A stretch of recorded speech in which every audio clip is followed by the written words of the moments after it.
manual stitching, mga ka-racing boots, no? Pero this time hindi boots to, hindi sapatos, no? Ito yung ano tawag dito? Manibela, di ba, sa Tagalog? Ano ba sa ano to? Ano ba sa English yung manibela? No? Hindi ko alam eh. Comment nyo nga sa baba, no? Mga ka-racing boots. Steering ba? Steering wheel? Ano? Ito yung nabili ko na kotse, no? Yung manibela lang muna, sabi ko nga sa inyo, wala tayong pambili ng kotseng buo eh. Ito lang munang manibela ang binili ko, no? Ito, nakita nyo, binalutan natin ng genuine leather, no? Ayan, no? Genuine imported leather na makapal na malambot ang ating ginamit, para magandang ihakap dun sa manibela, no? Tapos nilagyan natin ng foam yan sa loob bago natin binalot. Nilagyan natin ng medyo manipis na foam, no? Tapos ito tinatahi natin ng kulay pulang matabang sinulid, no? Gamit yung dalawang karayom na malaki. Ayan, no?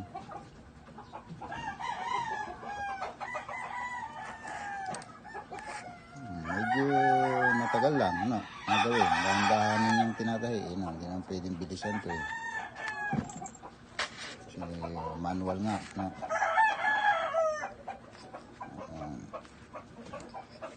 Kapraso na lang, ito na lang halos ang tatahin natin, no? Halos tapos na yun eh. Ilang pusok na lang, no?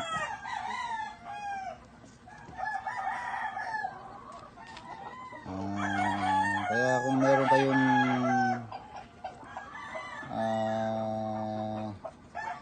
ganyan na gusto nyo rin ipa-cover ng genuine leather, pwede yan, no?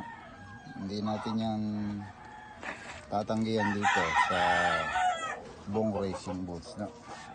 Sabi nga sa inyo, hindi lang tayo pang boots, no? Hindi lang tayo pang sapatos, no? Kasi ito related pa rin dahil ito leather goods, di ba? Genuine leather. Saka dito sa shop, hindi natin naging ugali yung tumanggi sa mga pinagagawang dinadala rito, no? Talagang sabi nga sa inyo, basta may problema, lalo't footwear, lagi tayong may may solusyon, no? Hindi pwedeng wala, no?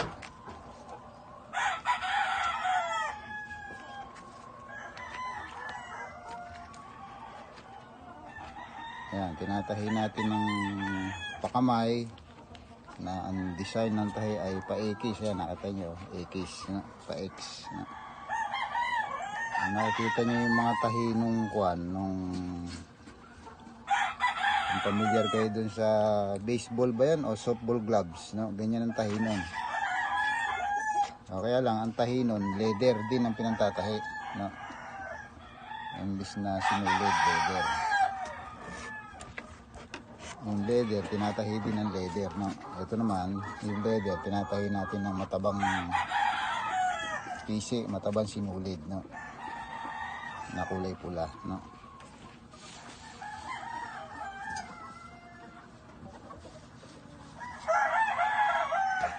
So, yan, halos tapos na mga ka-racing boots, no? Mga 3 tusok na lang to. Nandito kasi tayo sa medyo mahirap na parte, yung mga sulok, no? Yung mga kurbada, medyo dito mahirap. Hindi tulad dito sa gitna, madali. Dito kasi paliko, no? Kaya medyo mahirap ng konti.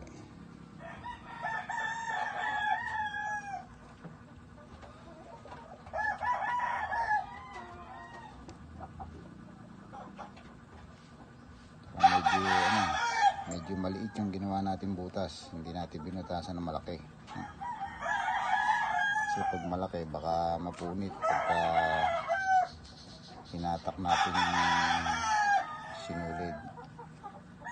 Kaya medyo maliit lang yung butas na ginawa natin, kaya mahirap, medyo mas mahirap tayo kasi maliliit yung butas, no?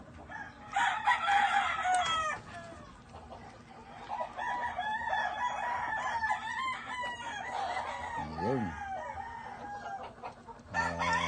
Tapos na halos, no? Pagkatapos natin yan ay babalik na natin yung mga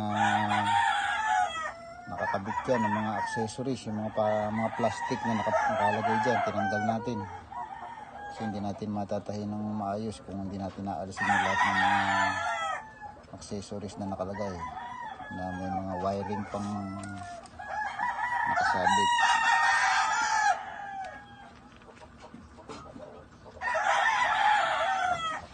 Ayun, okay na mga ka-racing boots, no? Tapos na. Idikit na lang natin to yung mga gilid. So ayan na, no?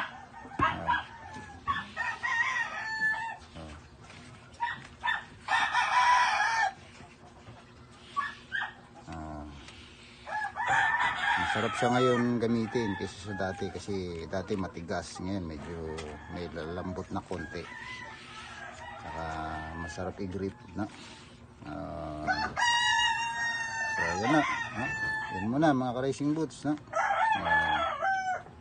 Baka pwede paki-share nyo yung video sa iba para makita rin nila, no? Baka meron din silang gustong ipabalot na manibela ng kanilang mga 4-wheel drive, no? Salamat po mga ka-racing boots.